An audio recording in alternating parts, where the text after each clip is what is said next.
प्रभातखबर.com, विश्वास वही, रफ्तार नहीं। नमस्कार दर्शकों, आप देख रहे हैं प्रभात खबर। मैं अलीगढ़ से चमन शर्मा। आज ईस्टर है और ईस्टर पर क्या क्या होता है और ईस्टर क्यों मनाया जाता है, आज हमारे साथ में हैं CNI चर्च अलीगढ़ के पादरी साहब लॉरेंस दास जी। तो आज हम उनसे सबसे पहले ये जानेंगे कि ईस्टर आखिर क्यों मनाया जाता है। ईस्टर जो है इसलिए मनाया जाता है कि हम प्रभु यीशु मसीह के जी उठने के, उसके पुनरुत्थान के लिए हम ईस्टर को सेलिब्रेट करते हैं। पुनरुत्थान का मतलब होता है खुदावंद यीशु मसीह का जी उठना। और जैसे कि अभी हमने 15 तारीख में खुदावंद यीशु मसीह के क्रूसीकरण को सेलिब्रेट किया है कि प्रभु यीशु मसीह ने संपूर्ण मानव जाति के लिए, चाहे वो किसी भी देश का हो, जाति का हो, गोत्र का हो, धर्म का हो, हर एक प्रत्येक मनुष्य के लिए प्रभु यीशु मसीह ने अपनी जान को क्रूस पे बलिदान किया। उसका सिर्फ एक यही कारण था कि मनुष्य जो अपराध से, जो पाप से, जो गुनाहों से भर गया था, उसके लिए एक ऐसे बलिदान की आवश्यकता थी जो परमेश्वर के सामने ग्रहण योग्य हो।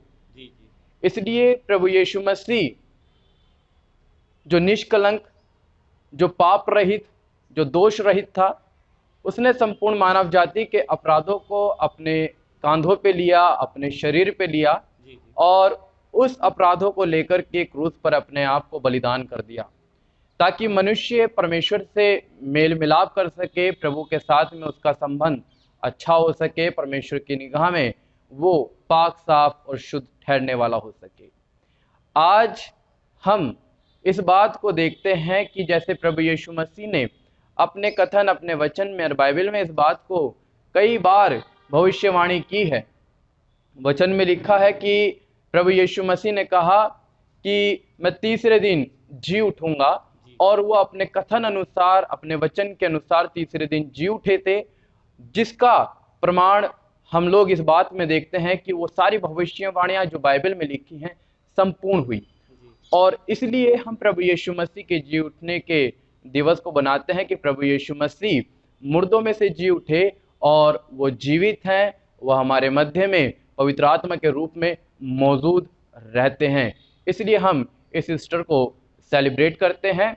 और आज के दिन जब हम लोग आराधना करते हैं तो आराधना में हमारे चर्च के जवान, स्त्री, पुरुष, बच्चे सब प्रभु यीशु मसीह के गीतों को गा करके प्रभु यीशु मसीह के जी उठने की खुशी को सेलिब्रेट करते हैं।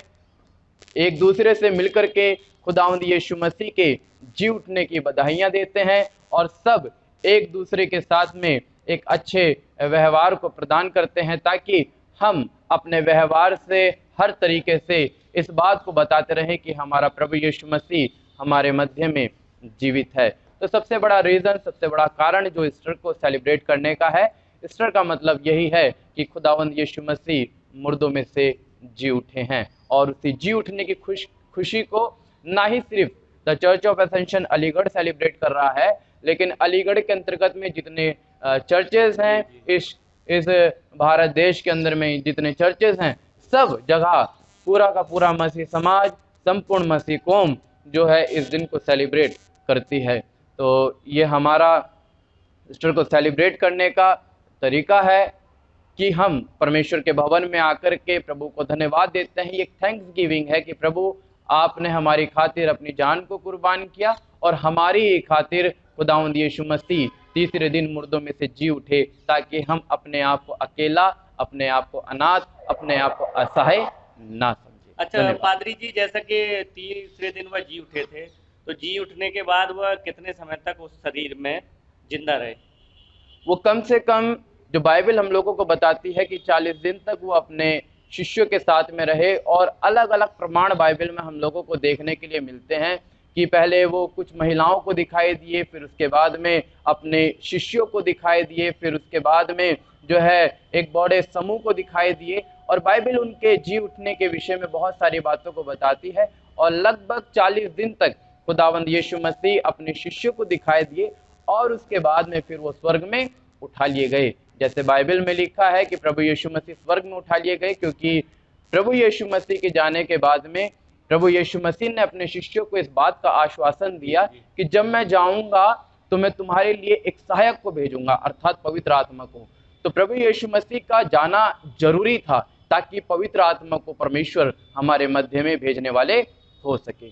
तो यही कारण था कि प्रभु यीशु मसीह मुर्दों में से जी उठे और 40 दिन तक वो अपने शिष्यों को और लोगों को दिखाई देते रहे। तो यानी कि पादरी जी, अगर हम ये कहें कि पहला जो प्रभु यीशु का जो बर्थडे बनता है वह क्रिसमस पर बनता है जी, और अगर ईस्टर को अगर उनका दूसरा बर्थडे कहें, क्योंकि वो भी एक उनका पुनर्जन्म था, तो दोबारा जन्म था वो जो, तो इसको दूसरा बर्थडे भी कह सकते हैं। नहीं, वो पुनर्जन्म नहीं है ना, हम उसको पुनर्जन्म नहीं बोल सकते हैं, क्योंकि पुनर्जन्म का मतलब है कि इंसान उसी शरीर में हो। लेकिन प्रभु यीशु मसीह का जब पुनरुत्थान हुआ है उसकी देह पूरी रीति से तब्दील हो गई थी। अच्छा। पूरी रीति से बदल चुकी थी और वो उस देह के साथ में नहीं बल्कि एक अलग देह जो परमेश्वर अपने लोगों को देता है उस देह के साथ में था, जो बिल्कुल पाक पवित्र थी, बिल्कुल शुद्ध थी और परमेश्वर के पास में जाने के लिए बिल्कुल तैयार थी।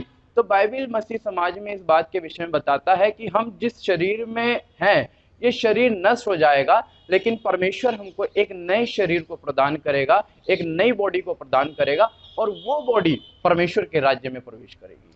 तो आज ईस्टर पर किस तरीके से ये समाज सेलिब्रेट करता है यही हम आपको दिखाएंगे, तो आइए ले चलते हैं।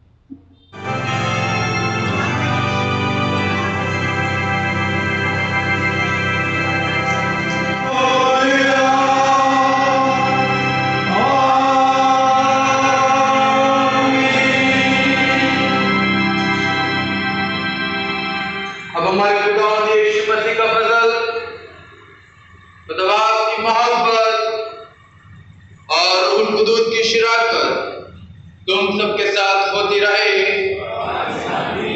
खुदावंद आप सबके साथ हो। अशारा वाणी की किताब पेज नंबर 4 क्रम संख्या नंबर 4 और 5 की प्रार्थना में एक साथ शामिल हो। अरे तमाम कुदरत के खुदा, तेरे आगे सबके दिल का हाल खुला है, तुझे सबकी मुरादें मालूम है और तुझसे कोई बेशिफा नहीं। अपने पाक रूह के असर से हमारे दिल के ख्यालों को पाक कर, ताकि हम का गीत गाऊंगा, क्योंकि वह महाप्रतापी ठहरा है। घोड़े समेत सवारों को उसने समुद्र में पटक दिया। यहोवा मेरा बल और भजन का विषय है।